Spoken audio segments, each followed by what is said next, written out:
Welcome to Cynthia Untamed. This is your youthful and educational platform where we have conversations with and about children and young people in Africa, and we aim to inspire the current generation of leaders across the continent. Thank you all for the congratulatory messages on my passing the bar exam. If you have not watched that video, please do check it out. This is the bar exam in Kenya, where lawyers are required to do it in order for them to be admitted to the bar as an advocate of the High Court of Kenya. So now many of you have been coming to my inbox on Instagram, on LinkedIn, asking me to share a couple of videos. So I'm going to take you step by step so that you're also able to follow through. When I joined Kenya School of Law, I was so worried about all the content that I needed to read. Remember, I had been away from law school for 2 years, so I couldn't remember things. So I was so overwhelmed. But my friend who had passed the bar exam the year before, maybe 2 years before, told me, don't worry, the most important thing that you need to do is to keep up with the lecturer in term 1. Term 1 is where you start to keep up with the lecturer, and that starts on the first day, on the first week, from orientation. Do not miss orientation. It may seem like a very trivial occasion, but you'll realize that you'll need to start filling the gaps here and there if you missed orientation and you didn't miss it for a good reason. So make sure you start with orientation and then make sure you attend all the classes. And right now, Kenya School of Law has been doing a hybrid program. In my cohort, it was fully online, so we were able to follow up on lectures because they were recorded. So in case you miss a class for a good reason, then just go and rewatch the class. The most important thing in term 1 and part of term 2 is to keep up with the lecturer. And why is this important? Because you will realize that at Kenya School of Law, time moves like this, like that, like this, like that.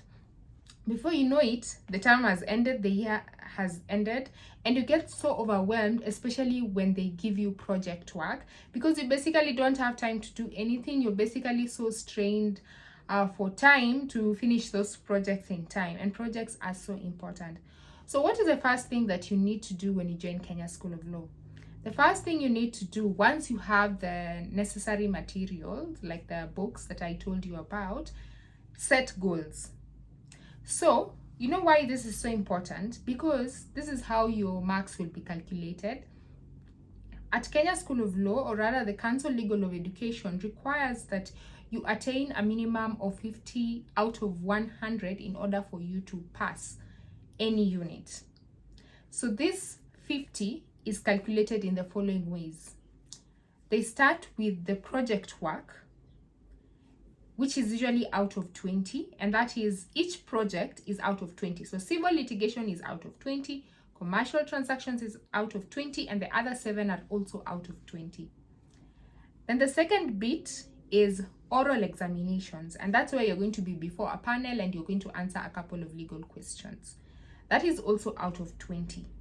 So now you have 40. And then the main exam that you do at the end of the academic year is usually out of 60. So when you add all this, it's 100. And each of these segments count. Now here's the trick. The bar exam is not easy.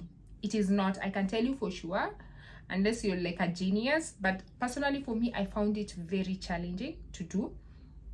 And so the trick is to get the most marks that you can at the beginning at the Kenya School of Law before you go to sit for the exam through the Council of Legal Education. So maximize on your project, maximize on the orals. So when I started, I set goals.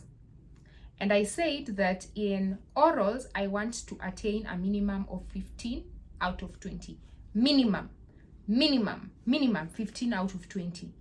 And then for the project work, each unit, I say that I want to attain a minimum of 15 out of 20 as well. And this would mean that by the time I was heading to the bar exam, I would have a minimum of 30 in each of the units, 30 out of 40. So that by the time I was going to do the exam, of course I was going to do my best, and this is something I want to emphasize, don't aim for the minimum, because when you aim for the minimum, trust me, you will not attain that 50. But I said, in case a paper is extremely difficult and I have 30 already in my basket by the time I'm doing the bar exam, if it's extremely difficult, then the minimum I need to attain is 20 out of 60 so that I can get a 50 out of 100 and pass the bar exam. So have that mindset. Start with the end in mind. Once you've set your minimum, then you can work towards the end. Because now, the challenge with just doing the work without any goals is that you're going to find yourself in a situation where you don't really have the right marks or enough marks for you to head into the bar exam. Okay, now, so how do we keep up with the lecturer at the Kenya School of Law? I'm going to take a sample unit because I'm not able to do all the 9, but these tips apply for all the 9 units. So with me here, I have my course outline for legal practice management. Make sure you print out your course outline. Have it in hard copy. Have it in hard copy so that you're able to follow through. Okay, you can also have it in soft version, but I'm just that traditional. Have it in hard copy. Print it, and then just have an overview of what the lecturer needs you to do. So when you look at your course outline, I am sure you have it if you are at the Kenya School of Law. You have your course outline. The course outline outlines the purpose of the course.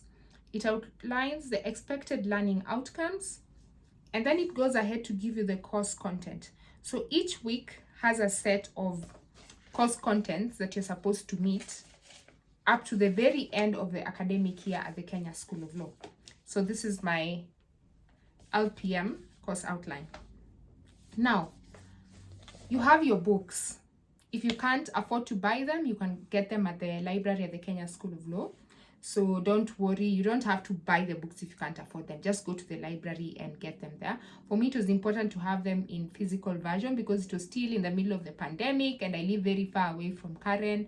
So basically going to the library was impossible.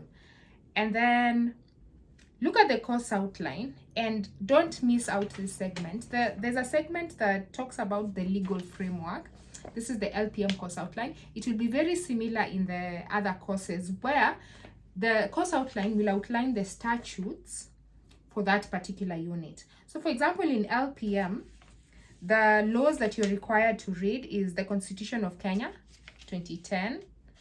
And then there's the Advocates Act, Cap 16, the Advocates Marketing and Advertising Rules, 2014, Trade Descriptions Act, Standards Act, Chapter of the Laws of Kenya, the Evidence Act, Cap 80 of the Laws of Kenya, the Universal Declaration of Human Rights, the International Covenant on Civil and Political Rights, the UN Basic Principles on the Role of Lawyers. Why am I emphasizing on the statutes? Because the bar exam is a practical exam, and even the projects are practical. So they will require you to have a mastery of the laws. This is not undergraduate where you just concentrate on theory. You're supposed to be very practical. And the only way for you to be practical is to have an understanding of the existing laws. So once you've seen the statutes that you need, then make sure you download them. Okay, so you now have all the material that you need. Now you need a timetable. I did a video where I was preparing my schedule, but let me just read it out, just a brief part of it. I had the subject, the day, and the time there. And so I basically divided my day into a couple of hours. So on Monday, I would read trial advocacy between 10:30 in the morning and 12:30 p.m.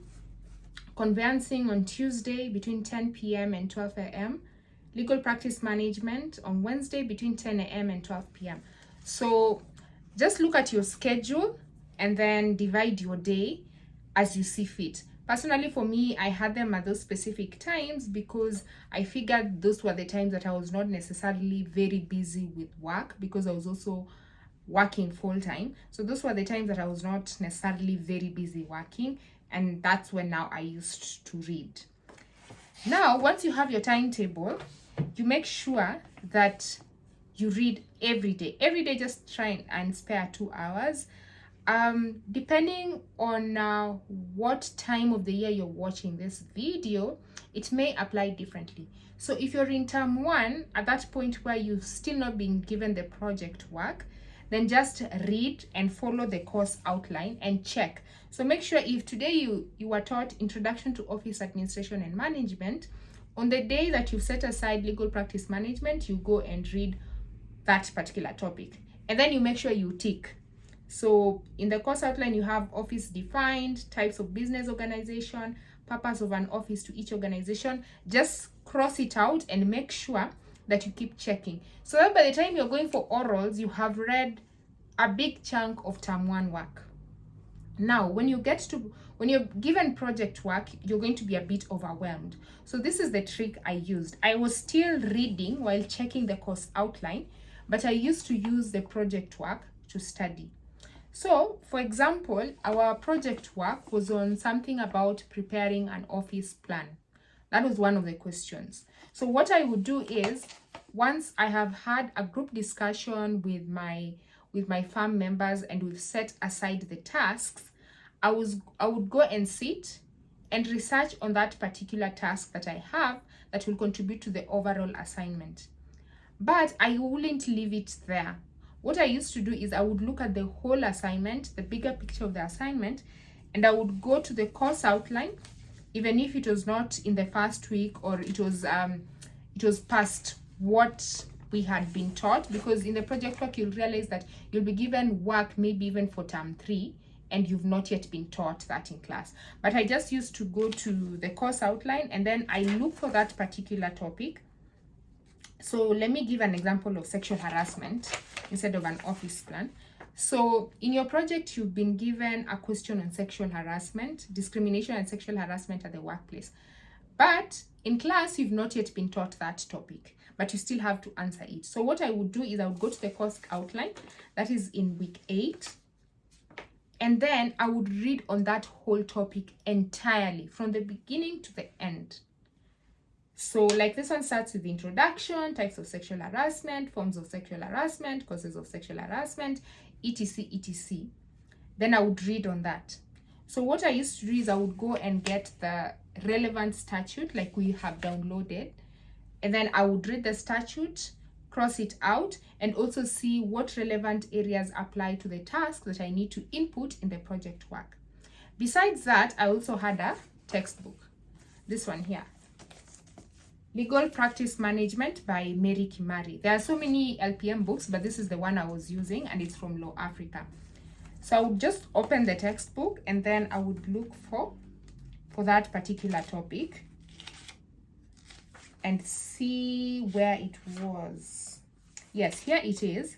In Mary Kimari's book, it's in chapter 10, discrimination. So you just open it, of course. I know you know how to read, so you just open the chapter on discrimination and then you read everything. Now, your reading style will vary depending on who you are. Personally, I realized that reading while taking notes was really taking so much of my time. So I stopped taking notes. But if you need to take notes, take notes. And I'm going to teach you how to read smart. This is now the method that I adopted. Instead of taking short notes, I adopted another method, but I'm going to teach you that in another video so that you're also reading effectively. So you go and read, and then you check it out, you do your project work, you submit it to the rest of your group, and you see how the rest of your project now comes together. So that, you know, by the time you're submitting that LPM project, you've submitted your 20 marks.